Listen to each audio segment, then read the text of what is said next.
apresentar os nossos convidados de hoje. Não sei se já têm autorização para ligar o microfone. Já? Havia aqui, ok. Vou começar por apresentar. Temos o professor José Campos, o Carlos Silva, o Júlio Martins. Vou-vos dizer quem é quem e porque é que está aqui. O José Creissac Campos é professor associado com agregação do Departamento de Informática da Universidade de Minho, é investigador sénior do AISLab do INESCTEC e trabalha na interseção entre a interação humano-computador e a engenharia de software, com particular ênfase em técnicas e ferramentas de análise automática de interfaces para sistemas críticos. Sistemas críticos aqui vamos incluir, neste caso em particular, os dispositivos médicos. Faz parte também de vários comitês de grupos de interesse e de revistas científicas e aqui hoje está a dará uma perspectiva mais teórica, mais fundamental disto de como se poderá conceber e desenhar dispositivos médicos que mitiguem o erro humano. Depois temos o Carlos Silva. Carlos Silva é um psicólogo com doutoramento em informática, que ao longo da sua carreira foi combinando o estudo da cognição humana com o desenvolvimento de tecnologia centrada no utilizador. Nos últimos 10 anos participou em projetos de investigação aplicada para o desenvolvimento de tecnologia em indústrias safety critical, tão variadas como a automotiva, a realidade virtual e a indústria da saúde. O trabalho na indústria da saúde foi uma peça fundamental da sua investigação durante o seu doutoramento, tendo incluído a participação num programa de intercâmbio que o levou ao Center for Devices and Radiological Health na Food and Drug Administration nos Estados Unidos, onde estudou as principais causas de erros de utilização com dispositivos médicos. Atualmente é Product Designer na OutSystems, onde desenvolve trabalho na área de design de produto e interação humano-computador. Portanto, hoje vai-nos dar, além desta perspectiva fundamental de fatores humanos, também a sua experiência mais em órgãos reguladores dará certamente contributos interessantes. E, por fim, Júlio Martins, cofundador e sócio da Everythink, um estúdio de design fundado em 2008, juntamente com o sócio João Petis, que aplica métodos de design criativo na resolução de problemas, na geração de ideias e conceitos e na criação de produtos e serviços com impacto na sociedade. Enquanto equipa de estrategas, designers, engenheiros, modeladores e especialistas, possui uma experiência multissetorial e conhecimento multidisciplinar que resultaram já em diversos prémios e reconhecimentos internacionais. O Júlio é engenheiro mecânico com especialização em design e desenvolvimento do produto e, entre outros projetos, é cofundador da AVA, uma marca de instrumentos musicais de elevada performance em materiais avançados, também sobre a égide da Everythink. Para conhecerem melhor a Everythink, visitem o site, tem lá casos de uso dos projetos, fazem trabalhos muito interessantes. Eu vou ser a moderadora desta sessão, vou-vos só explicar como é que vai funcionar. O nosso grupo, com um bocadinho já de experiência e sensibilidade para esta área da saúde, foi preparando algumas perguntas. Não era a nossa intenção, mas pelos vistos não são particularmente fáceis e vão dar aqui conversas engraçadas. Portanto, temos 5, 6 perguntas preparadas com o objetivo de ocupar cerca de 1 hora de conversa e ao longo dessa hora vocês podem colocar as vossas questões no chat ou bate-papo do Zoom e aqui o meu colega Emanuel vai pescando as vossas perguntas e no final vamos ter um tempinho para fazer as perguntas aos nossos convidados. Ok? As perguntas vão ser lidas depois pelo Emanuel para termos aqui um bocadinho mais de otimização do tempo. Ok? Podemos começar? Estão prontos? Podem? Ia-vos pedir para ligarem os microfones. Vou começar então com a grande pergunta, a pergunta dos milhões de dólares, não é? Que é se sabem, se desconfiam, quais são as principais fontes de erro em ambiente médico, porque há, estatisticamente, não é, bastantes registros de erro médico atribuídos ao humano. Podem comentar essas fontes de erro. Carlos, queres começar? Sim, posso começar. Não sei se tenho os dados mais atualizados, mas a ideia que eu tenho, também baseada em alguma literatura dos últimos anos, é que o erro de uso, e aqui é muito importante o tipo de conceito que estamos a aplicar. Erro de uso já é um conceito um pouco mais recente. Antigamente usava-se muito user error em inglês, não é? Ou seja, o erro na parte do utilizador, em português. Quando se começou a ter uma perspectiva um pouco mais sistemática dos vários fatores que estão por trás deste tipo de medical errors, percebeu-se que não é só o erro do utilizador, ou a maior parte das vezes não é erro do utilizador, é um erro de diferentes fatores contextuais e até do próprio equipamento. Mas para dizer que o erro de uso é, sem dúvida, um dos mais prevalentes casos, um dos mais prevalentes fatores de erro médico. Não consigo precisar se é mesmo estatisticamente o mais prevalente, mas sem dúvida que é um dos mais prevalentes.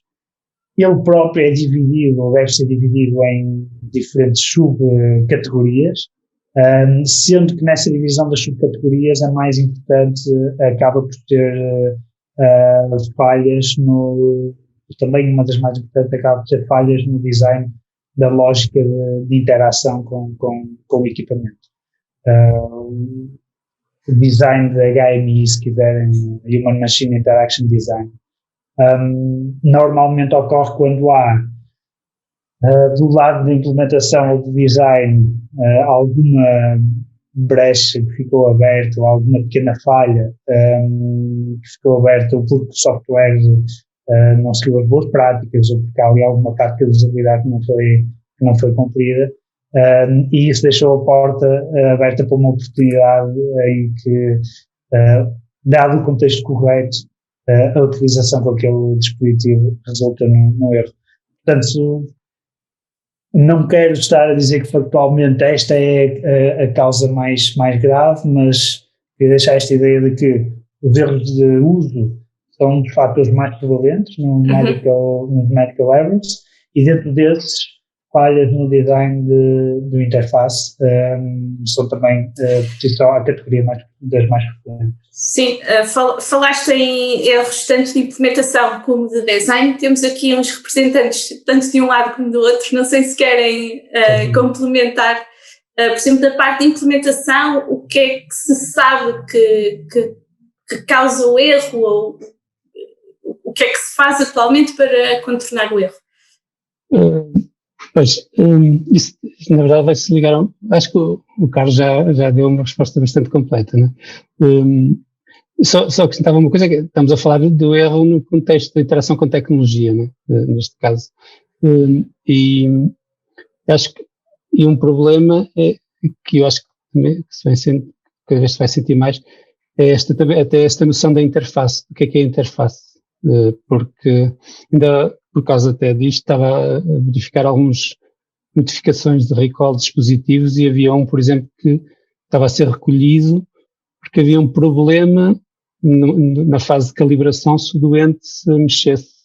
E, portanto, isso também tem a ver com a interface, de certa maneira, não é? Porque a interface não é só a pessoa que está a trabalhar com o dispositivo, também é o doente, não é? E acho que do ponto de vista da parte da implementação, um dos aspectos complicados um dos aspectos é que a parte de implementação da interface é uma parte bastante complicada e que acaba por consumir muitos recursos e muito esforço para conseguir fazer bem, e porque até pelo tipo de programação que é feito, que muitas vezes é mais orientada a evento, etc., e complica um bocado. E depois toda a parte de teste, o processo de, portanto, há aqui quem sabe muito mais design que eu, não é? Mas toda a parte de teste durante as fases de design, etc., é a parte chamada análise, para não repetir a palavra, é muito à base de testes, não é? E os testes não permitem, os testes encontram erros, não garantem que não há erros, não é? E então depois podem acontecer situações de fronteira que quem está a programar não previu, e muitos destes problemas até com dispositivos médicos, etc., muitas vezes têm a ver com os casos de fronteira, do valor ser muito pequenino ou muito grande, etc., e aquilo não está bem previsto, e portanto é difícil testar isso de uma forma sistemática. Por outro lado, uma questão que também em projetos, neste caso até um projeto em que eu não participei, mas que acompanhei de certa forma, o que se verificavam eram situações em que por um lado estavam os designers a trabalhar, né, e por outro lado estavam os engenheiros, vamos chamar de software, se calhar é uma simplificação muito grande, a trabalhar, né? E nem sempre a comunicação era total. Eu lembro-me de contarem um caso em que basicamente alguém fez um mock-up em qualquer coisa e mandou para o lado da implementação e disse, este era input de números, né? Portanto, um painel para introduzir valores, e isto funciona como uma calculadora, né? Os números e tal. E depois nem sequer o manual refletia o que estava implementado, porque há depois aqui falhas de comunicação e, portanto, o que o manual dizia não era exatamente o que acontecia, porque há aqui esta necessidade de comunicação. Portanto, há por um lado a complexidade de implementar essas interfaces, prever tudo, que é complicado, e por outro lado a necessidade de comunicar com quem está a fazer o design. Acho que serão dois aspectos. Júlia, queres contrapor aqui a perspectiva de quem lida mais com utilizadores, se calhar, do que os próprios programadores e quem faz a implementação? Sim, eu no fundo lido com toda a gente, porque nós o que fazemos nós costumamos dizer que somos um ringue atípico, onde juntamos os designers e os engenheiros em cada canto do ringue, não é? Porque tipicamente há a parte, como o professor dizia, não é? Há os designers e os engenheiros em duas fases opostas.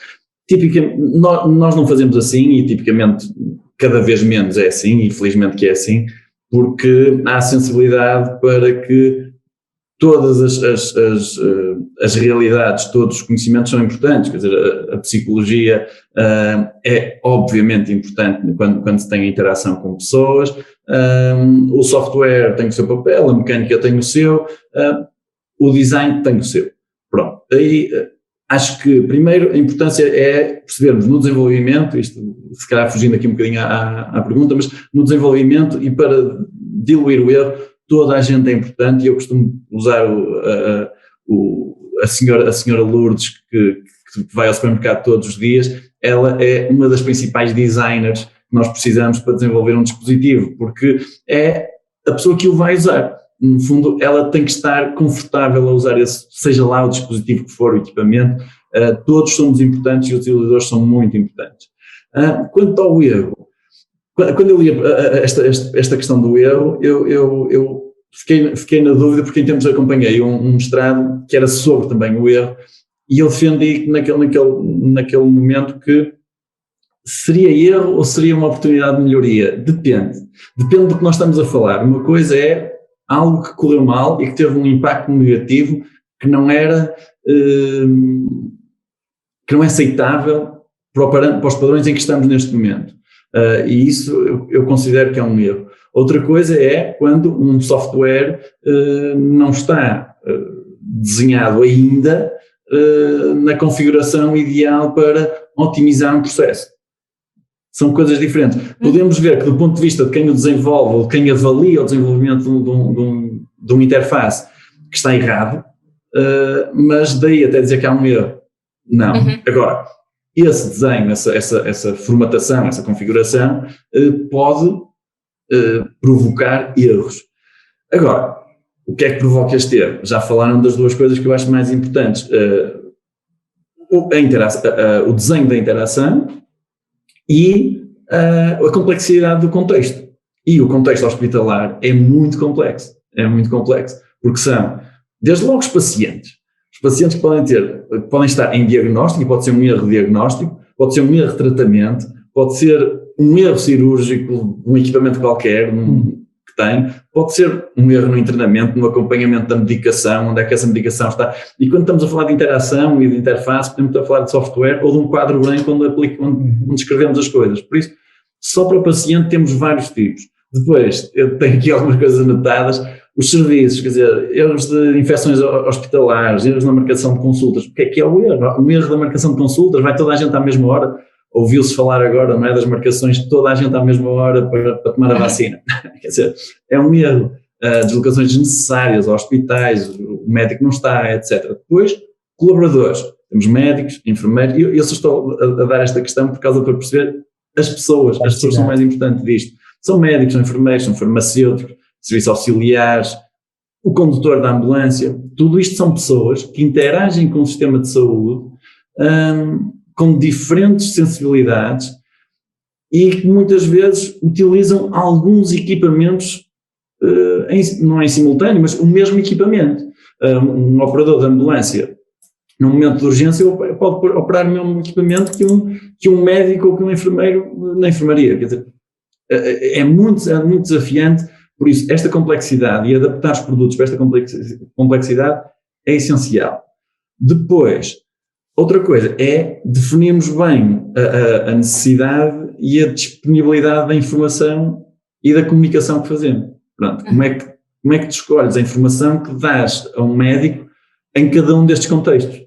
É também um desafio interessante, por isso é que o termo, ainda hoje de manhã tinha aqui uma outra reunião sobre o tema da saúde e sobre dados, informação e conhecimento, e como é que nós fazemos a hierarquização destes dados e desta informação, mesmo em tempo real para o utilizador.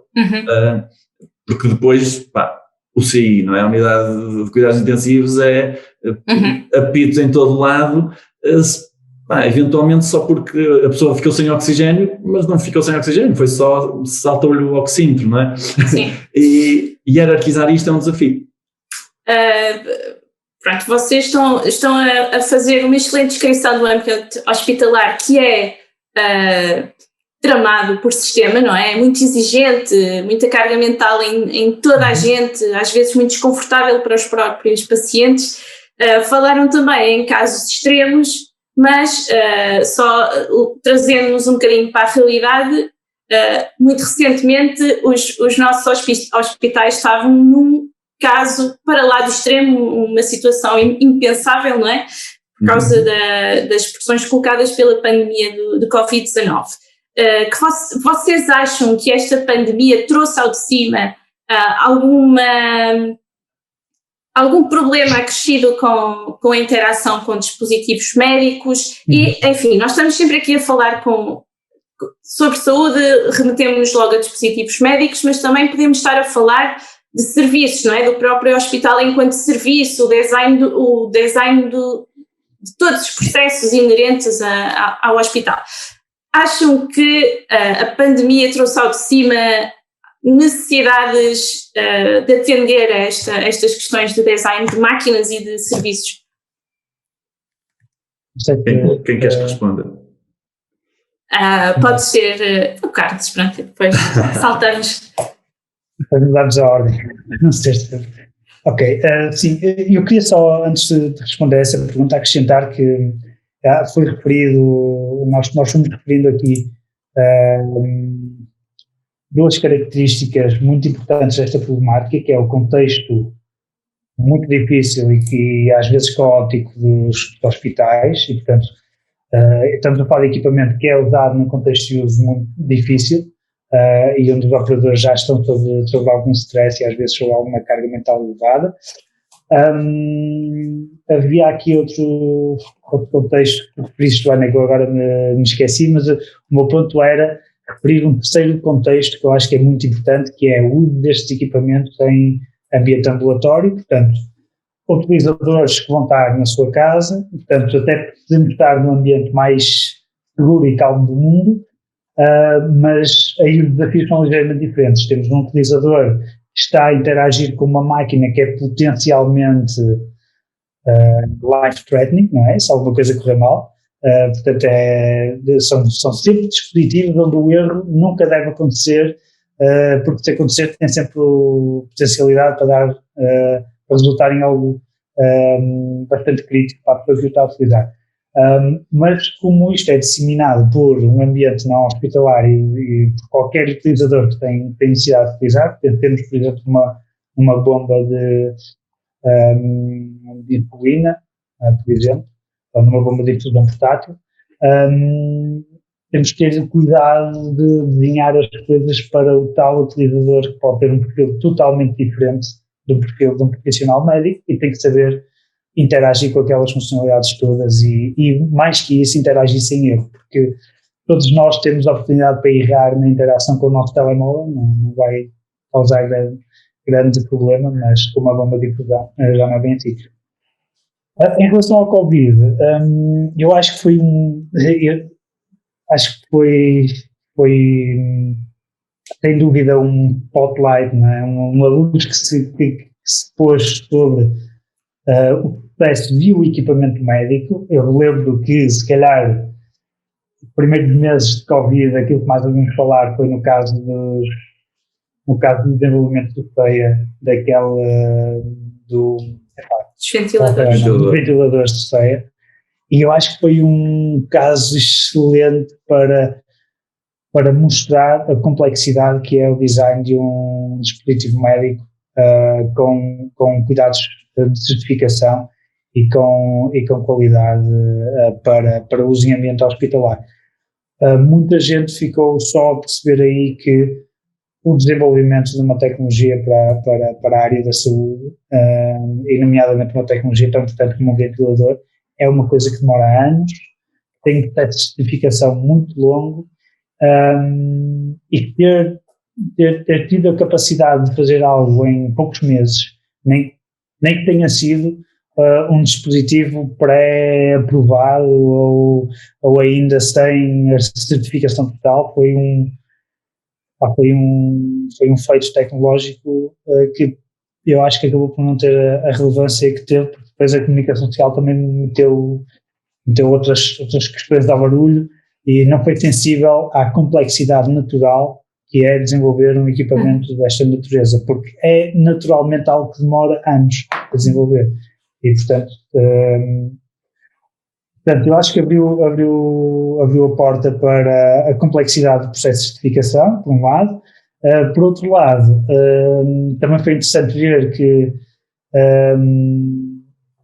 acabamos por ter uma boa surpresa na parte das vacinas, bem que não é exatamente o tipo de dispositivo médico tecnológico que estamos todos a pensar, mas que também requer processos de certificação semelhantes, ou seja, também envolve testes com utilizadores, neste caso os utilizadores são as pessoas vacinadas, seguimento, etc. E foi bastante rápido, não é? Foi muito mais rápido do que o que se esperava, e portanto aí temos um pequeno contraponto, mas eu acho que a principal novidade acaba por bater um pouco naquilo que o Júlio já acabou por referir, que é, acho que ficamos todos cientes da importância que é trazer o design e a usabilidade dos fatores humanos e o design de serviço para outras áreas que normalmente não estávamos a associar logo à partida, nomeadamente para o serviço hospitalar e a gestão de crise, portanto ter um sistema de atendimento e que possa rapidamente mudar e adaptar-se a novas realidades, e aí o design de serviço é fundamental. Mas também acho eu tem faltado muitos cuidados para os humanos e usabilidade na própria comunicação, nas várias ferramentas, das várias tecnologias, vários serviços que foram lançados para combater a pandemia.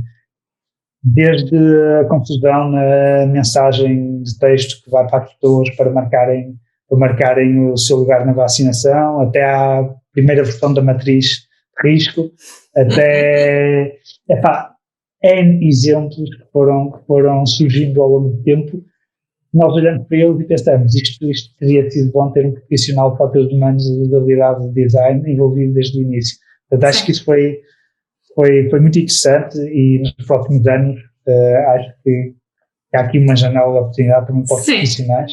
Exatamente. E atacar esses problemas. Júlia, queres complementar com alguma coisinha? Primeiro posso só dar aqui uma nota relativamente ao ventilador e atribuir também um mérito a uma empresa portuguesa que é a Sysadvance, que conseguiu, essa sim, certificar um ventilador para uso hospitalar, já está certificado e já foi divulgado. Mas são processos extremamente exigentes. E o design tem este desafio e tem esta vantagem de perceber, é seu dever perceber como desenvolver produtos. Eu costumo dizer que eu não sou especialista em nada.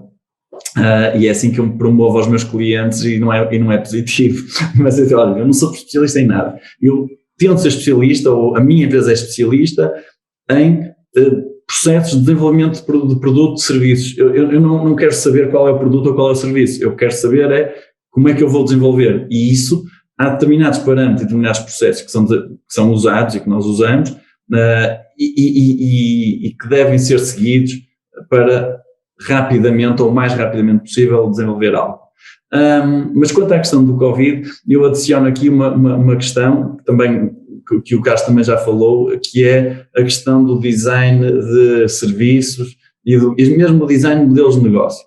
Sai um bocadinho fora da interação, mas esta sensibilidade de que é preciso desenhar e cada vez mais o design sai fora do produto e começa a alargar-se para algo maior.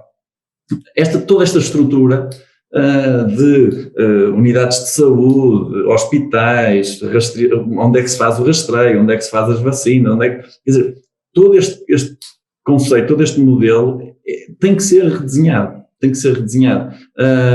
porque já assim acontecia quando, anteriormente, só que nós ignorávamos, quando havia um surto de gripe, em que as pessoas, em vez de ir à unidade de saúde ou ligar para a saúde 24, entupiam os hospitais.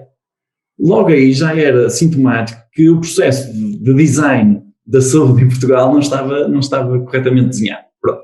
Isso é logo uma das coisas. Depois, tendemos também a fazer outra coisa, que é procuramos colmatar os problemas existentes com mais burocracia. E eu costumo usar uma expressão que é inovação subtrativa por oposição à inovação aditiva, que é mesmo isso, às vezes não é pôr mais coisas, é retirar, é simplificar, é tornar claro, e isso até nas mensagens e o design de comunicação. Temos um projeto com Belas Artes e na área do design de comunicação, e estou sempre a incentivá-los a pensar primeiro como é que se comunica as coisas de forma clara às pessoas. Por isso, destaco esses mesmos pontos, mas nesta limpeza de complexidade e facilidade e rapidez de fluidez da comunicação e da informação. Sim, e temos visto a comunidade de copywriting e de UX writers agora em Portugal, não é? Tem vindo a crescer e a sensibilização para isso também. A comunicação neste caso em particular e está a ser um bocadinho dramática.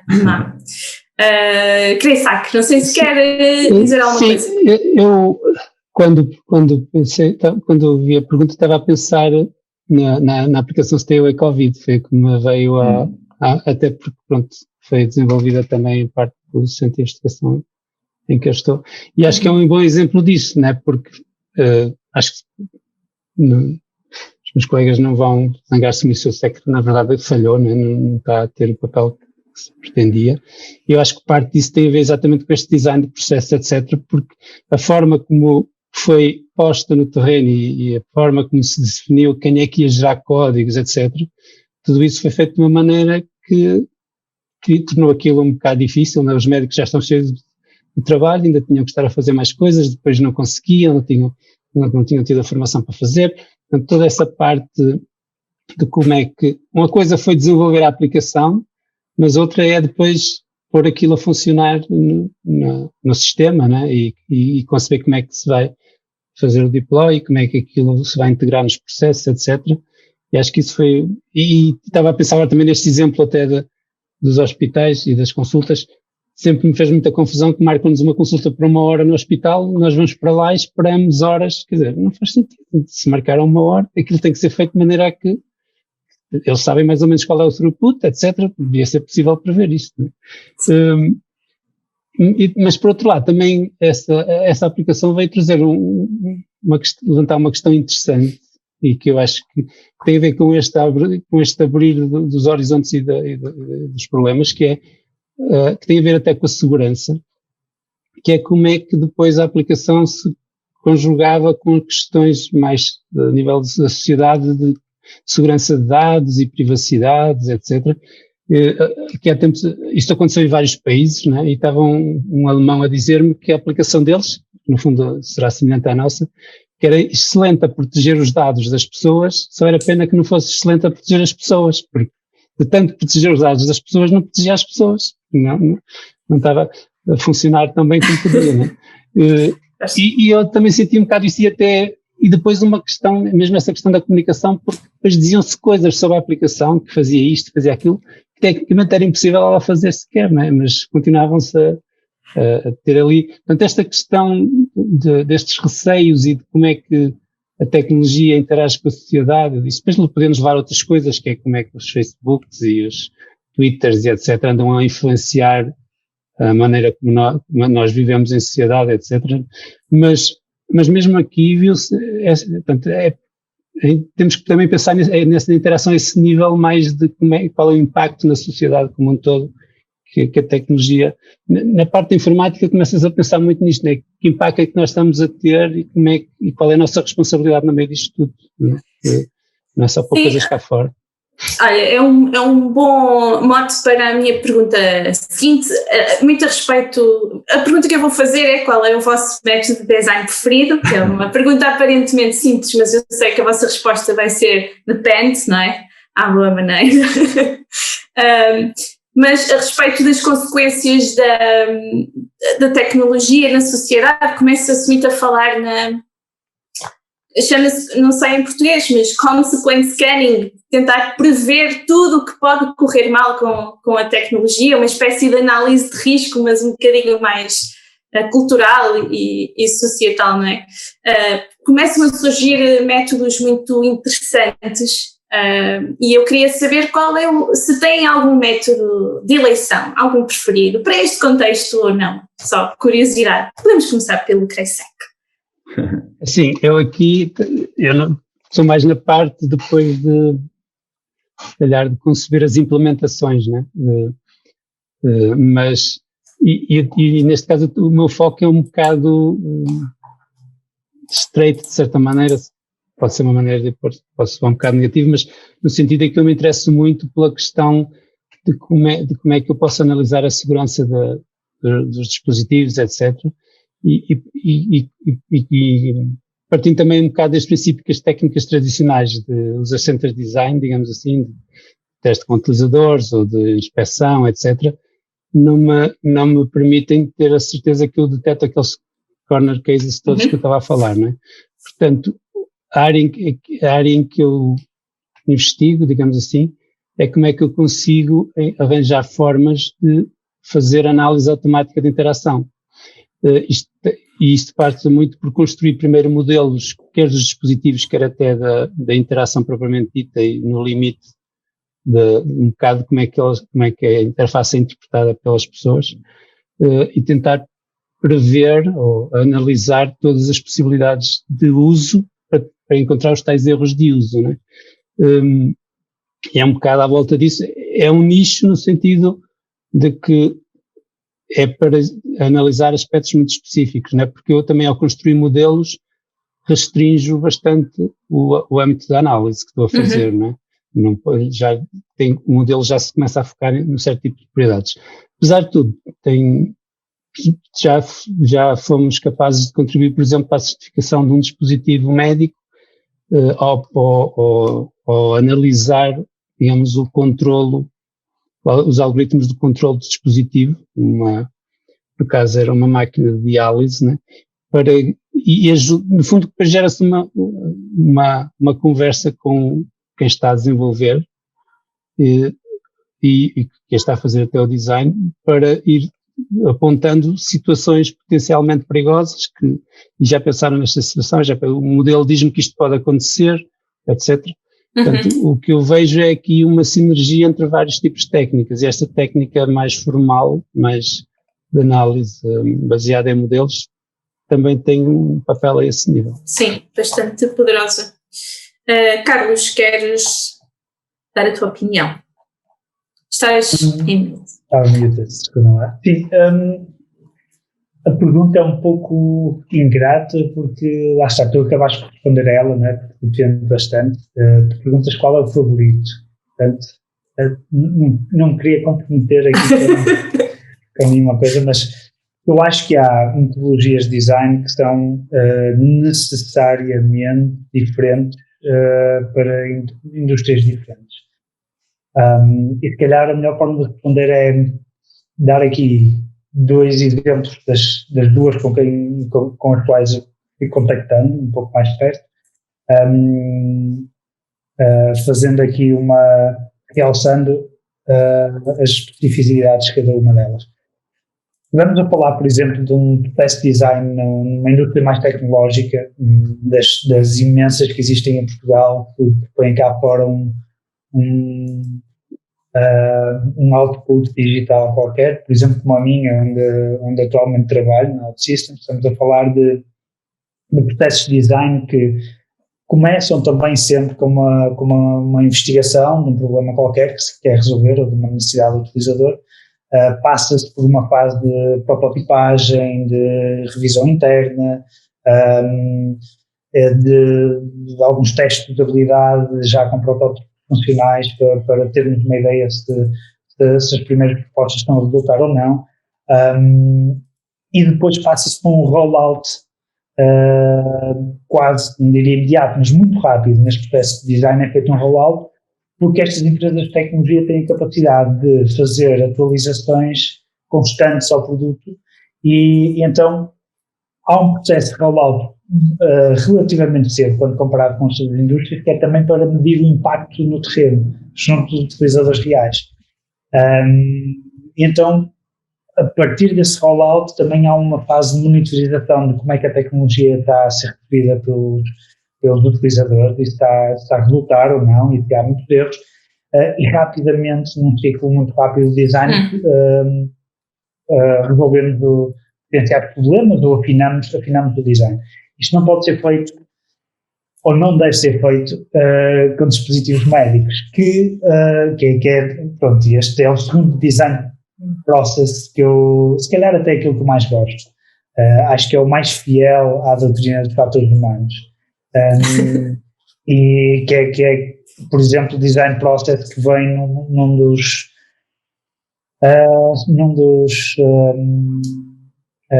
standards mais importantes para o design de dispositivos médicos, que a Joana sabe que eu falava muito sobre ele e sabia o número de cor, e agora tive que ir ver antes desta reunião, já passaram alguns meses, mas que é o IEC 62366, que é o standard de design de usabilidade para dispositivos médicos, onde o processo de design é muito mais complexo.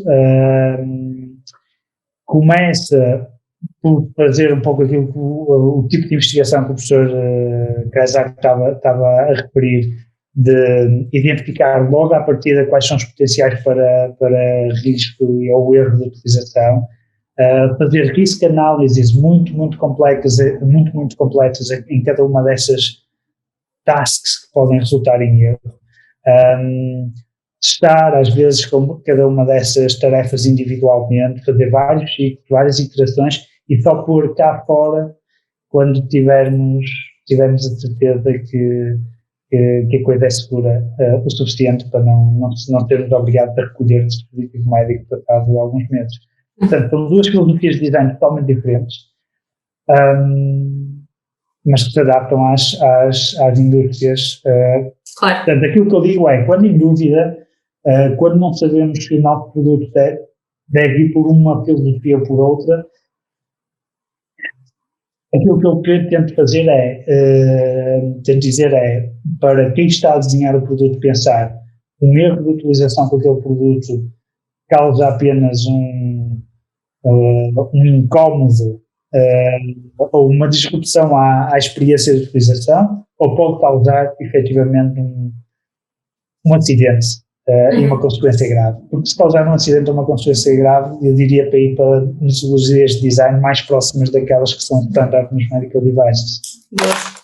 Obrigada pela receita. Júlio, queres dar a tua opinião? A minha vai ser um bocadinho provocadora, porque foi a mais fácil, foi a resposta mais fácil para mim, por isso, e não vou responder depende, vou responder mesmo porque acho que há uma maneira, e se forem ao site Everything, vem lá uma parte que é o About, onde nós temos os nossos mapas, nós imaginamos uma maneira de desenhar o nosso processo, ou os nossos processos, e temos uma linha, tipo uma linha de metro, onde temos estações e apiadeiros, e depois, em função da ligação às estações e apiadeiros, temos linhas diferentes, que são os nossos serviços. Vá. Mas isto para dizer o quê? Eu, na minha opinião, acho que o processo é sempre o mesmo. E era o que eu tinha dito há pouco. Agora, estou de acordo com o Carlos, que depende, mais uma vez, do contexto e do briefing, se isto é mais imediato ou menos, se isto é um processo, pode ser um processo de design com todos os passos e que demora uma semana ou que demora 3 anos ou 10. A questão é esta. Agora, vamos por passos então. Para mim, como é que eu faço o meu processo de design? Primeiro, o ideal, às vezes os clientes não querem que se faça isto tudo, mas o ideal, primeiro, a partir de um briefing, seja ele qual for, nós costumamos arranjar uma série de pessoas, tipicamente internas à organização, para entrevistar. E fazemos entrevistas individuais a cada uma das pessoas. Porquê? Porque, ainda que o briefing esteja claro, ainda que o interlocutor que nós temos na empresa diga que toda a gente na empresa está alinhada com este briefing, quando vamos falar com as pessoas percebemos que não é bem assim. Pode haver algumas pessoas na instituição que têm opiniões diferentes, que têm visões diferentes, que até numa reunião à volta da mesa parece tudo claro, mas que não está tudo claro. E então temos que despistar logo quais são as coisas que estão alinhadas e quais é que estão desalinhadas. Isso tudo depois é mapeado, nós tipicamente são conversas que são gravadas, que são transcritas, que são escalpelizadas para perceber quais são as keywords que cada pessoa diz, e depois vamos questionar as pessoas, ok, há aqui desvios, vamos esclarecer. Isto é o primeiro passo. Depois desse passo vamos fazer a pesquisa externa. Isto é a pesquisa primária e secundária, quer dizer, o interno e o externo. Pesquisa externa, vamos, depende o processo é sempre o mesmo, como eu dizia, mas é sempre boutique e é sempre customizado para cada desafio. Mas o segundo ponto é pesquisa externa. Se for preciso pesquisar tendências, se for preciso pesquisar o comportamento das pessoas, se for preciso procurar quais são os critérios de risco, quais são os riscos, se é um produto que vai necessitar de certificações, que certificações é que são necessárias, ver o comportamento, a opinião das pessoas a determinado produto, quer dizer, fazer o exterior, ver o exterior. Isso é o segundo passo. Depois, compreender estes contextos interno e externo, ligar os dois e definir os requisitos. E chegar a um plano, um draft, em que definimos todos estes requisitos. E só a partir daí é que o típico design aparece. Não é? Se for um produto, mesmo que seja um serviço, há o design de serviço e o design de produtos, isto depois pode seguir um caminho ou outro, ou os dois. Cada vez mais os produtos e os serviços estão associados até mesmo em novos modelos de negócio, e vamos desenhar o que for preciso, com base nos requisitos que tivemos. Por isso é que lá está, entram aqui as certificações, pode ser uma coisa mais simples, pode ser uma coisa mais complexa. E vamos assumir as iterações que forem necessárias até chegarmos ao cumprimento dos requisitos que são essenciais. E depois, aí sim, design for manufacturing, seja ele qual for, e lançamento no mercado. E resumindo, é isto que nós fazemos. Boa. vou já encaminhar para a seguinte. Eu não sei, da vossa, no caso da Everythink, na vossa empresa, imagino que sejam os próprios clientes clínicos, médicos a entrar em contacto convosco, mas para o Cressac, Carlos, Júlio, quais são, da vossa experiência, os principais entraves a entrar nestes ambientes? Ou seja, que dificuldades existem para fazer realmente investigação no terreno em ambiente hospitalar? Se é que tem este tipo de dificuldade? Começando por Júlio, mim, podes? Sim. Eu acho que o primeiro é sempre o mais fatal e tipicamente nós temos algum receio de falar da palavra, mas é o dinheiro. O dinheiro, os recursos financeiros, se quisermos ser mais eufemísticos, é o principal desafio, por várias razões. Primeiro, porque o recurso é limitado, porque não se pode investir em tudo, e depois nós recebemos aqui várias tipologias diferentes. Temos a startup que quer criar um novo produto, que tem uma ideia inovadora, que tem um conhecimento profundo, que tem uma série de coisas, mas não tem dinheiro, e esse é um entrave. E depois, porque muitas vezes são os processos de desenvolvimento de dispositivos médicos são tipicamente longos por causa deste cuidado e desta responsabilidade. Por isso este é o primeiro, e não vou evoluir muito, vou deixar depois também o José e o Carlos falarem um bocadinho sobre isto. Depois, questões éticas. Eu junto as questões éticas, e vou ser mais uma vez provocador aqui, com burocráticas, com mentalidade, diferenças de mentalidade, por maturidade, por diferentes perspectivas, mas eu ponho o termo mentalidade. O receio, isto junta-se tudo, a ética com burocrática, com a mentalidade. O receio na segurança da decisão, ou seja, eu assisto isto várias vezes e muitas vezes nem interfere comigo, mas tem a ver com quando eu vejo meus clientes a tentarem fazer testes com pacientes, testes nos hospitais. O processo burocrático para chegar aos hospitais é muito complexo, muito exigente, muitas vezes sem razão aparente, é só porque eu prefiro não ter esta gente aqui a chatear-me, porque se tem algum problema, e às vezes nem faz sentido, não há problema nenhum, mas é melhor eu manter esta gente toda afastada daqui porque vai-me aqui causar problemas. E um último entrave, que não é um entrave, mas tem a ver com o facto de muitas vezes a iniciativa para o desenvolvimento de dispositivos médicos parte, e ainda bem porque eu também sou um deles, parte dos tecnólogos. Só qual é o problema aqui, o desafio e a sensibilização que eu quero transmitir? É que nós muitas vezes, enquanto tecnólogos, vamos diretos para a tecnologia para fazer, e features, e muita coisa, e tecnologia, e produto. Perdemos esse tempo todo, fazemos um ciclo de um ano a fazer essas coisas, e só no fim é que vamos perceber, lá está, o início, definir bem os requisitos e os desafios que temos que cumprir, e o fim, que são as pessoas. E isso é um entrave porque muitas vezes gastamos o dinheiro, até o tivemos, gastamos o dinheiro e chega ao fim e não está adequado ao mercado. E eu acho que esses são os principais entraves. Boa, enumeraste bastantes. Não sei se o Cressac tem alguma experiência ou quer dizer mais alguma? Sim, eu acho que esse último aspecto é muito importante e é geral, né? E agora num contexto até completamente diferente, é uma das coisas que eu tento transmitir aos alunos, é que não façam isso, né? Que pensem nas pessoas primeiro. Mas em relação a este tópico particular, eu também estou numa situação, mais uma vez, não desenvolvo propriamente produto, né? Mas estando interessado nesta questão do erro, e do erro do uso dos dispositivos, etc., eu distinguiria aqui três ambientes, que são os fabricantes, os hospitais e os reguladores. E os hospitais é muito o que o Júlio já disse, né? É complicado. Eu aqui há tempos estava aqui a falar com um centro de investigação que está ligado a um hospital. No centro de investigação falaram connosco, etc., mas quando a gente disse que queria fazer, isso só no hospital, mas e nunca mais conseguimos, né? Também, mais tarde, também estávamos a tentar arranjar maneira de médicos do hospital participarem até só responder a um questionário, usarem um protótipo de uma coisa, e foi complicadíssimo. Não sei se também não será uma questão cultural, porque noutros sítios foi mais fácil, noutros países foi mais fácil de conseguir. Exatamente. Aqui era logo formulários e uma série de coisas, é complicado. Mas depois, em termos dos fabricantes, também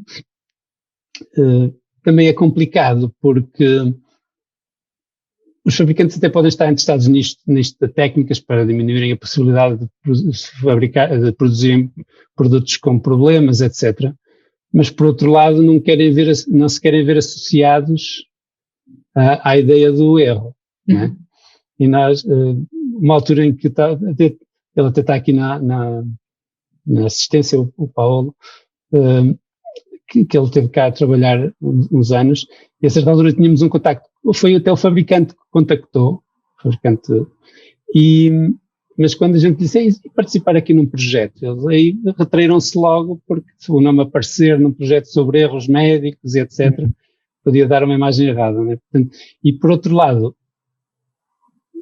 aqui não foi diretamente comigo, mas de coisas que eu acompanhei, o facto de um fabricante saber que alguma coisa tem um erro representa um risco no sentido em que ele passa a ser responsabilizado por isso, né? Portanto, há aqui uma série de fatores depois de outro nível e legais e etc. que interferem na disponibilidade para ajudar, digamos assim, ou para participar em certo tipo de trabalhos, né?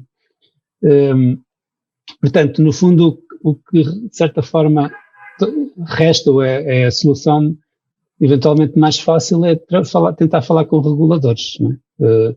E aí a FDA, e o Carlos esteve lá, talvez seja aquele que se mostrou mais aberto a esse tipo de coisas. Nós, por exemplo, em Portugal, um problema específico para o meu caso aqui é que Portugal não é assim um grande produtor deste tipo de dispositivos, né? Portanto, em Portugal é complicado. Nós chegamos a falar com o Infarmed, mas eles, dispositivos médicos para eles eram próteses e eram coisas assim, né?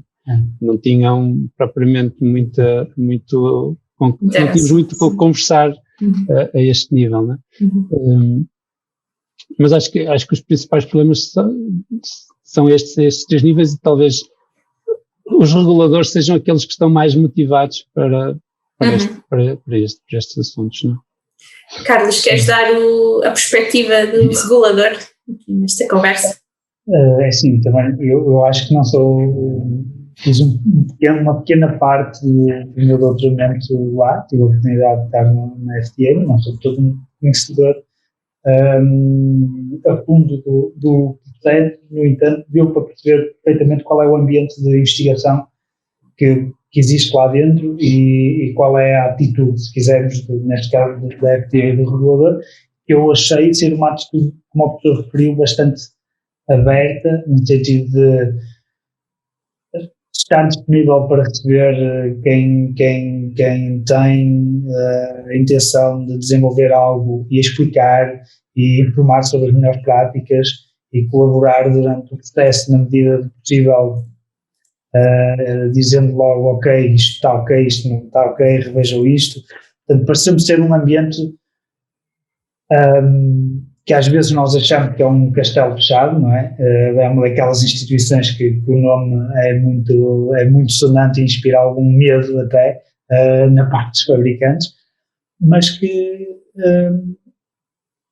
estava composto essencialmente de pessoas que queriam ajudar a comunidade dos developers e de quem queria os dispositivos a ter acesso à informação essencial o mais rápido possível, para que depois aquilo não esbarre no processo de certificação.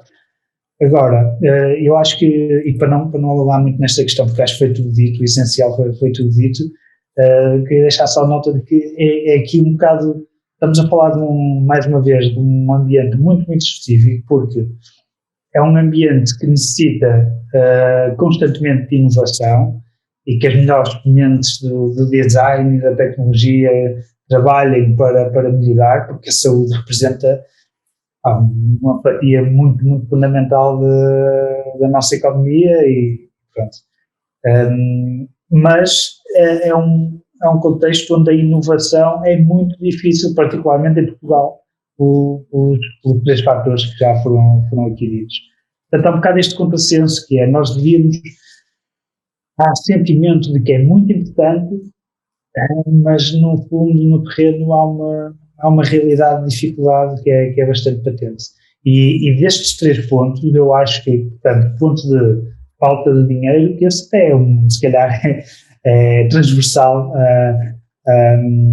às empresas de tecnologia em Portugal, ou algumas delas, não é? Mas a abertura do regulador, que eu também acho que há, o Infarmed, nós também já falámos com eles e têm boa intenção, pelo menos, não têm muita capacidade, porque lá está, em Portugal nunca houve o histórico deste tipo de dispositivos médicos. Estão mais focados no dispositivos médicos tipo 1, que são um pouco mais, vamos falar, próteses, seringas, etc. Mas o principal problema, acho eu, atualmente em Portugal é mesmo essa dificuldade de envolver os hospitais, e fazer as clinical trials. Sem isso não é possível fazer o processo de forma correta, e sem acesso aos pacientes é muito difícil, sem acesso facilitado, é muito difícil que esta indústria dê o salto que pode dar em Portugal, como foi mostrado pela competência para desenvolver ventiladores em pouco tempo. Exatamente. Olha, estamos a chegar ao fim da nossa hora de discussão e eu vou juntar as perguntas que me restam numa só. Uma das perguntas é sobre as tendências atuais na tecnologia para a saúde, se podiam comentar do vosso conhecimento e experiência quais são as tendências atuais, e depois tenho uma pergunta sobre o futuro, que é: qual será o papel do design centrado no humano, todas estas competências que vocês falaram, no desenho de dispositivos médicos do futuro, em que provavelmente teremos humanos a interagir e a colaborar com robôs, não é? Isso já acontece um bocadinho, há de acontecer mais. Queria a vossa opinião então sobre isto, tendências atuais e como será desenhar para esta colaboração humano-robô, não esquecendo o tema da nossa última conversa, isto é transversal a várias áreas de aplicação. Júlio, podes começar? Posso. Ora bem, eu aí acho que o José e o Carlos estarão mais na crista da onda do conhecimento do que é o fazer front of innovation na saúde. Mas eu juntando estes 2 temas, assim, eu separando-os, mas respondendo aos 2, acho que, primeiro, no ponto de vista dos robôs, os robôs são o que as pessoas quiserem. Chamemos de robôs, quer dizer, há muito aquele mindset, aquela mentalidade que os robôs vão tomar conta de nós. Lá está, traz questões éticas, mas à partida os robôs, as máquinas vão fazer o que nós quisermos. O computador ainda hoje, passados este tempo todo, não faz as coisas por si só, ou seja, só faz aquilo que nós, humanos, queremos que eles façam. E acho que isso vai continuar assim. Claro que vão ajudar, vão ser uma extensão das pessoas, e ainda bem que vão ser uma extensão das pessoas, porque vão conseguir fazer, por exemplo, a questão do Vinci, não é? Intervenções com uma acuidade muito superior a qualquer humano, e isso é uma boa extensão, é uma boa ferramenta, não é uma chave parafusos, mas quando nós também inventamos uma chave parafusos para abrir parafusos foi espetacular, porque era muito mais fácil do que abrir com os dedos. Por isso, tem tudo de bom, tem tudo para correr bem, eu gosto de ser positivo nisso relativamente às máquinas. Claro que quando desenvolvemos, o pressuposto é o mesmo, é desenvolver o que quer que seja para as pessoas com as pessoas. E se assim for, nós afinamos as máquinas para servirem as pessoas e para serem uma extensão de nós próprios. Por isso, é aumento de qualidade, eu vejo isso dessa forma. Relativamente a tendências, eu não estive a estudar tendências da área médica, mas sinto que cada vez mais nós vamos mover-nos da prevenção da doença para a promoção da saúde.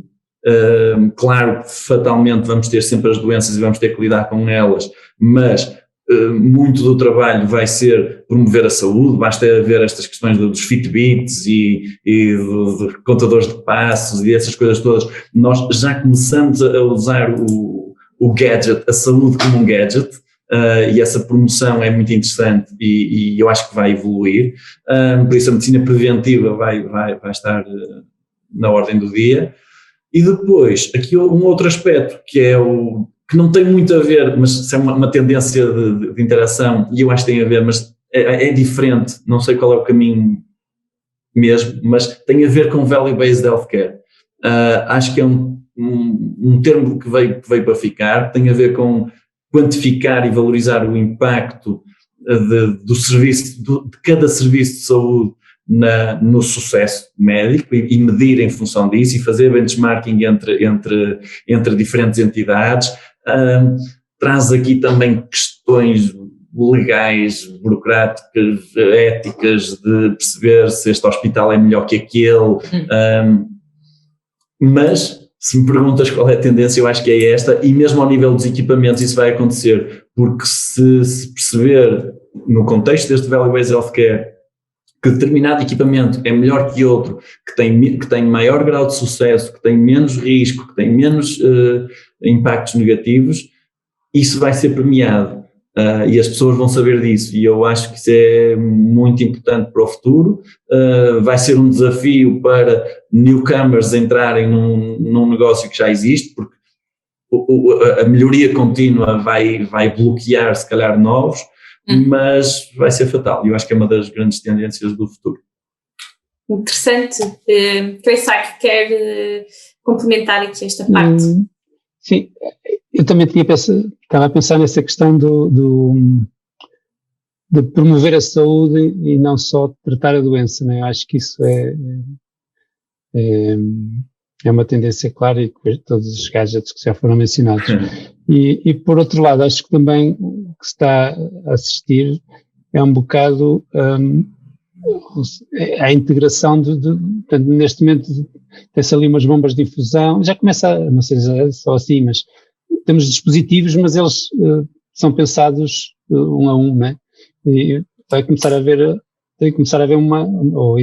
uma integração, portanto, um Integrated Clinical Environment, né? Em que os dispositivos passa tudo a estar em rede, tudo muito mais interligado, se calhar ligado com os aparelhos que as pessoas também usam, etc. Isso também depois levantará uma série de questões, não só de usabilidade, como de segurança, etc., que será preciso considerar, mas acho que também é uma tendência que é um bocado inevitável. Penso um bocado por aí. A questão dos robôs acho que passa muito também por perceber e investigar como é que as melhores formas de interação entre os, como é que se integra o humano com o robô, né? Mas isto é uma questão também, se calhar, que ainda tem que ser mais percebida, né? Como é que se consegue maximizar esse aumentar da capacidade do humano pelo robô, digamos assim? Como é que se consegue, por exemplo, é muito fácil pôr um robô seguro, pondo-lhe um motorzinho que bate no mínimo obstáculo, já não anda, portanto não vai atropelar ninguém, mas também passa a não ser assim tão útil como um outro que tem um motor mais potente. Isto é um exemplo muito, muito básico, mas que é mais potente, consegue fazer mais coisas, andar mais rápido, mas depois também começa a ser mais perigoso. Como é que se gera isto tudo de integração? E nem é só na medicina, mas também na medicina ainda é mais crítico. Né? Sim. Não sei se toda a gente que está a assistir assistiu à nossa primeira conversa que está no YouTube do Centro de Computação Gráfica, que foi justamente sobre este tema quem faz o quê, não é? O papel de cada um nesta interação colaborativa. Antes de passar a palavra... Sim. E a forma como depois se pode mudar essa alocação de funções, ou seja, coisas que um faz, por exemplo, na aviação isso acontece e é uma fonte de problemas, não é? O facto de o piloto automático agora estar a desempenhar uma tarefa, depois tem que passar para o piloto humano, etc. Tudo isso levanta uma série de complicações. Sim. Antes de passar a palavra ao Carlos para comentar esta questão, queria só lembrar toda a gente que está a assistir que podem escrever as vossas perguntas. Vamos ter, no final, um bocadinho de tempo para responder às perguntas que escreverem no bate-papo aqui. Carlos, queres comentar esta última questão? Tendências, robôs? Aquelas duas tendências que eu tinha pensado também foram referidas, quer dizer que estamos todos em sintonia, se calhar são muito tendências então. Sim. Mas eu estava a pensar também precisamente na questão dos dispositivos móveis e na eletrónica do consumidor, que cada vez mais se mistura com esta questão dos dispositivos médicos. Portanto, será que no futuro próximo a Apple e a Google vão ser considerados produtores de dispositivos médicos? Talvez é uma discussão em aberto nos Estados Unidos, porque um Apple Watch já quase, ou caminha para lá, caminha para, pelo menos, aconselhar algumas ações médicas com aquela questão dos ECGs e etc. Está cada vez mais avançado. Portanto, acho que é ter uma tendência clara os dispositivos móveis e virtuais para monitorização da nossa saúde, e isso vai ser muito, muito interessante, porque atualmente os principais fornecedores são aqueles que trabalham com o outro método de design que eu referi no início, são as grandes empresas de tecnologia. Portanto, a dada altura vamos ter esta sobreposição destes dois mundos e vai ser muito, muito interessante, e eu acho que até pode ser bastante beneficial para ambos. Por um lado, as empresas de tecnologia vão ter que ter um standard de segurança no seu design, tem que se aproximar daqueles que são pedidos para a certificação, e por outro lado, se calhar as entidades reguladoras vão perceber que, ok, é possível este tipo de empresas também ser disruptiva e inovadora e manter a segurança. Portanto, acho que essa é uma tendência muito, muito interessante. Depois, os sistemas cyberfísicos, por acaso também estava a referir, estes sistemas coordenados no mesmo ambiente hospitalar, portanto, já começamos a ver isso. Salas de recolho, onde há uma espécie de sala de controle, ou pelo menos estação de controle, onde um enfermeiro, um médico consegue monitorizar vários aparelhos ao mesmo tempo. Isso é um desafio muito grande, porque entramos aqui para os fatores humanos, entramos aqui com todo o conhecimento, está quase na gênese dos fatores humanos, que é o estudo do humano em contexto de sala de controle. Há aí muitas lições do passado que eu acho que vão ter que ser reaplicadas quando isto for uma realidade cada vez mais presente. Eu falaria aqui de um terceiro ponto que não foi falado, mas se quiser, Joana, até pode expandir mais sobre isto, que é o ponto da alarmística, não é? Que é o parente pobre dos dispositivos médicos ainda hoje em dia, e que eu acho que está a mudar, com projetos também do CCG, se calhar em Portugal muito por projetos do CCG, e da Universidade de Aveiro e da Universidade de Minho, que são parceiros num projeto muito interessante, que tenta olhar para este componente muito importante, que são dos dispositivos médicos, que são os alarmes, especificamente os alarmes sonoros, que causam muita disrupção num ambiente hospitalar, porque temos várias máquinas de vários fornecedores com alarmes diferentes que querem dizer coisas diferentes, e portanto nós tivemos durante todos estes anos focados no design gráfico e como melhorá-lo, mas acho que agora chegou a altura também de prestar muita atenção ao design sonoro, e ambos são igualmente importantes. Portanto, sim. Em relação à parte da robótica, agora percebi melhor que a pergunta vai no sentido da automatização, não é? Porque a robótica em dispositivos médicos já é uma realidade há algum tempo.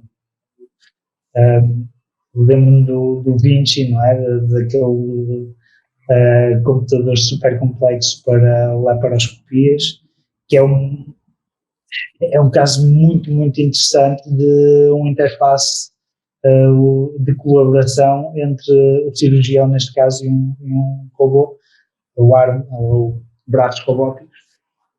Aliás, tem mesmo uma interface de utilização que é mesmo muito interessante, porque mete questões de mapping visual, espacial e, enfim, questões de psicofísica e esse tipo de coisas. Portanto, acho que já é uma realidade no uso de robôs como extensão das capacidades físicas do cirurgião ou da pessoa que está a prestar cuidados. Quanto à parte da automatização, acho que será muito, muito importante, por tudo aquilo que nós sabemos que são os desafios da automatização de outras indústrias, mas acho que há aqui também uma parte, não sei se pode enquadrar na parte de robôs ou não, mas talvez, que é a questão da inteligência artificial, e este acho que é um desafio também, porque a inteligência artificial também tem interface, e às vezes esquecemos, acho que se calhar ainda nem estamos nessa fase, estamos na fase de fazer com que ela resulte e que tire as conclusões que façam sentido de grandes volumes de dados, mas depois vamos ter que comunicar isso, e uma coisa é outra indústria qualquer, outra coisa é a indústria médica, onde se tu vais comunicar uma decisão médica com base numa análise de inteligência artificial, será que tens que comunicar também a percentagem de certeza com que tomas essa decisão? E depois fica a pergunta no ar, que é, ao comunicares um grau de certeza, não é? Porque o médico raramente diz, às vezes até diz, depende do médico, mas há médicos que dizem, tens que fazer isto. Se o médico disser, se calhar o tratamento deve ser este com 75% de certeza, isso abre a porta para os problemas que estamos a ver também atualmente com as vacinas, não é? Onde uma porcentagem, nem é preciso falar em 65%, basta falar em 99,75% e abre logo a porta para muita confusão. Portanto, acho que esse também vai ser um aspecto muito interessante no futuro da medicina. Posso só acrescentar, eu acho que a esse nível até, não só a percentagem, como até a explicação de porque é que a resposta é aquela, não é? Porque é que chegamos lá, que é um processo complicado. Comunicação clara, não é? Lá está, vai ser outro desafio. Porque há muita gente aí que diz, ok, isto funciona, não sei bem porquê, mas funciona, que eu mostrei que funciona. Sim. Antes de passarmos a palavra, não sei se há perguntas, mas queria só dar continuidade ao que o Carlos falou de um projeto CCG. Nós, quando falamos em interfaces, associamos imediatamente a interface gráfica, e é isso que geralmente os casos de uso são exemplos de interface gráfica. E o que estamos a fazer no CCG é justamente aplicar este método de design centrado no humano, com entrevistas, com visitas, com análises minuciosas do ambiente, para desenhar alarmes, para desenhar interfaces sonoras. E a verdade é que a tendência, o que nos estamos a perceber é que a tendência será para o ambiente sonoro ser ele próprio cuidador, não é? Ele próprio ser terapêutico. E sonoro e não só, começam-se a falar em interações áticas, ou sempre a tentar tornar o ambiente hospitalar mais sereno, mais tranquilo, dirigir muito bem a comunicação. Não é? Só certas pessoas é que ouvem os alarmes, ou só certas pessoas é que sentem os alarmes, porque isso gera muito mal-estar nos pacientes, nos familiares que os visitam, etc. É uma outra dimensão, e sim, acredito que também será uma tendência futura essa de desenhar para outras interfaces que não gráficas. Carlos, Júlio, Kreissak, não sei se têm umas perguntas uns para os outros. O nosso público está só a dar os parabéns pela comunicação clara e pela qual agradeço desde já. Não sei se vocês têm alguma questão, ou se o Emanuel tem alguma questão para colocar também. Eu, por acaso, tenho uma questão. Estava aqui a pensar que vai muito na linha daquilo que o Carlos e o Kreissak referiam acerca da inteligência artificial. A inteligência artificial tem posto muitos problemas em termos de regulação, porque muitos processos de regulação, sobretudo quando estamos a falar de automatização de sistemas, pressupõem sistemas determinísticos, que se agem sempre da mesma maneira perante as mesmas circunstâncias. Ora, a inteligência artificial, ou muitas das técnicas de inteligência artificial que agora estão a surgir em vários domínios, são precisamente não determinísticas e muitas vezes obscuras, não é? Ou seja, não se percebe muito bem porque é que aquela decisão foi ou deixou de ser tomada. E então a minha pergunta é se quer, começava se calhar pelo Kreissack e depois se calhar o Carlos também, se tiverem alguma questão, como é que um regulador pode lidar com isto? Há algum processo ou ainda está completamente em aberto? Pois, respondendo, uma resposta direta não consigo dar, né?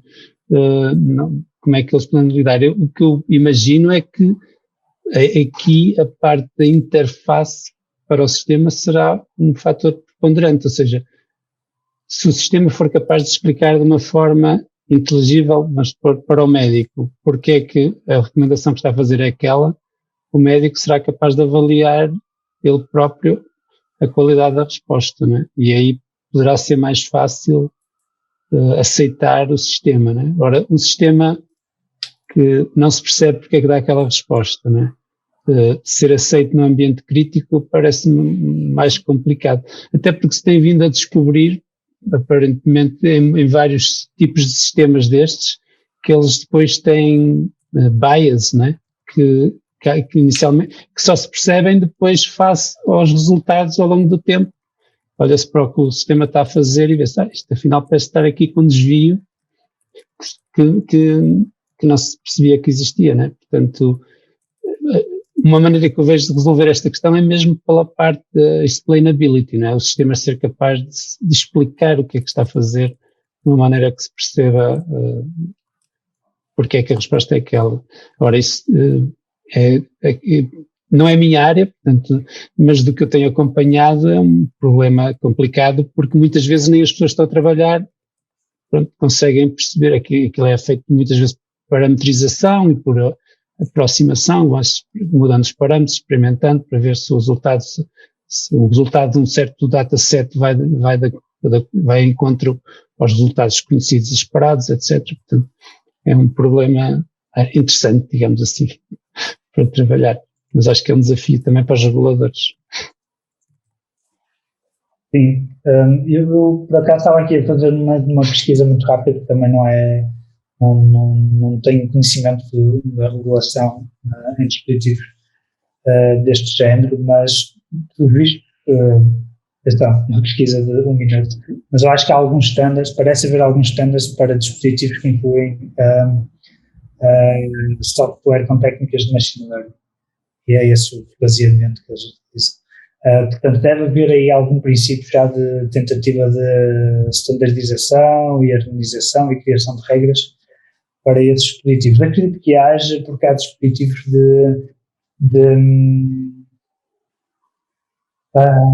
como dizer, por exemplo, mamografias e esse tipo de diagnóstico, dispositivos de diagnóstico que recorrem a técnicas de computer vision e esse tipo de coisas. Portanto, imagino que existam alguns standards já alinhavados para isso, mas se calhar o foco nesta nossa questão está mais naquela visão de utilização de inteligência artificial para prever problemas futuros e não para melhorar diagnósticos atuais, que eu acho que é a realidade atual, não é? Por exemplo, a utilização de machine learning para conseguir detectar se algum nódulo numa mamografia representa um risco de cancro ou não. Isso é a utilização dessas técnicas para ter um problema que já existe potencialmente num paciente. O problema, como o professor disse, torna-se um pouco mais grave quando estamos a falar de sistemas preditivos e que dizem que provavelmente vais ter um problema daqui a algum tempo, ou estás com sintomas que indicam que possas vir a ter um problema qualquer. E aí sim, a questão dos viés, que eu referi também, acho que é uma coisa que terá que ser tomada em conta, porque todos estes sistemas partem de uma primeira. Eles são tão bons quão bons forem os dados que eles tiverem, não é? E parte de uma primeira amostra. E esse arranque, esse conjunto de dados para passar o cold start, não é? É crítico para haver, às vezes, viés ou não.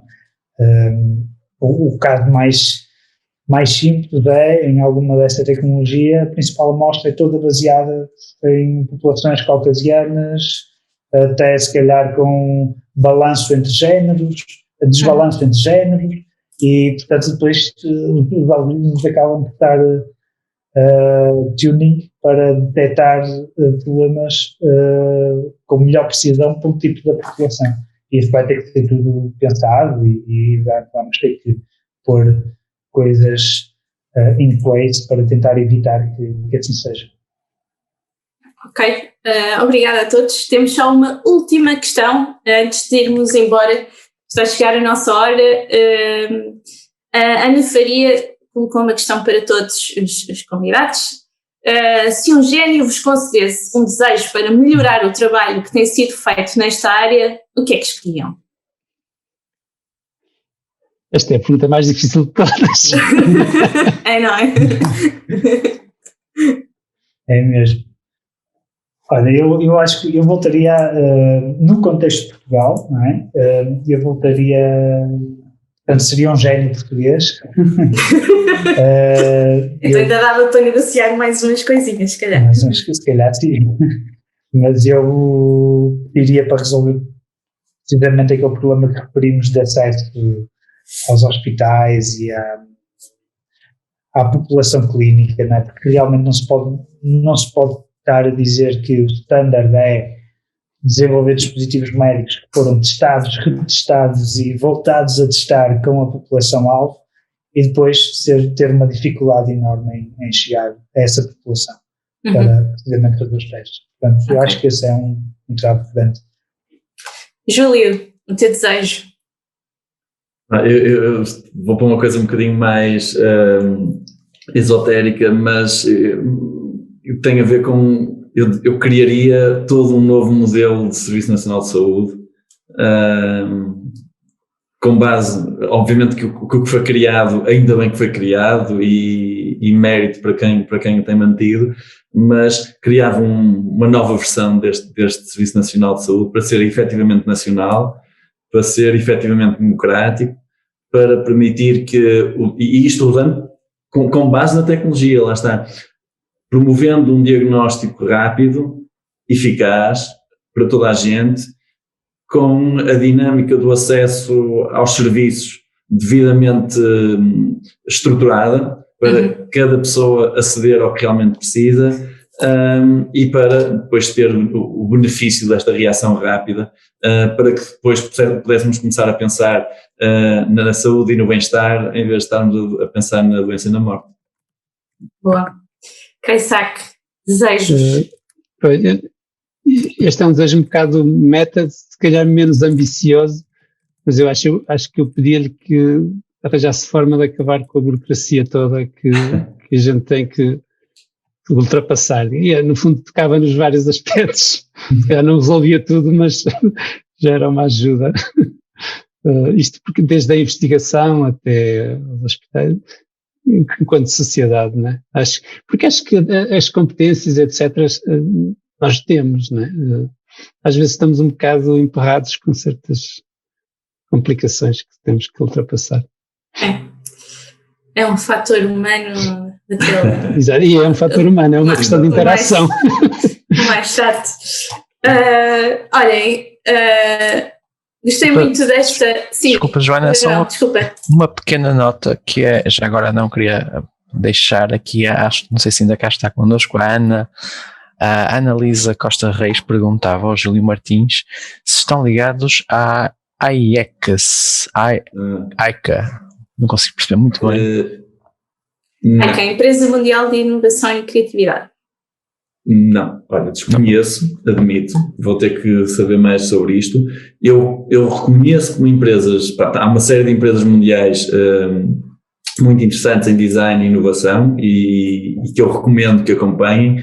e posso listar algumas: IDEO, Frog Design, a Fjord, Many-One, a Quisca, isto pronto, para enunciar 5, há muitas outras, mas estas 5 são muito interessantes, mas não conheço a IECA, mas vou explorar, que é para poder também sugerir mais uma.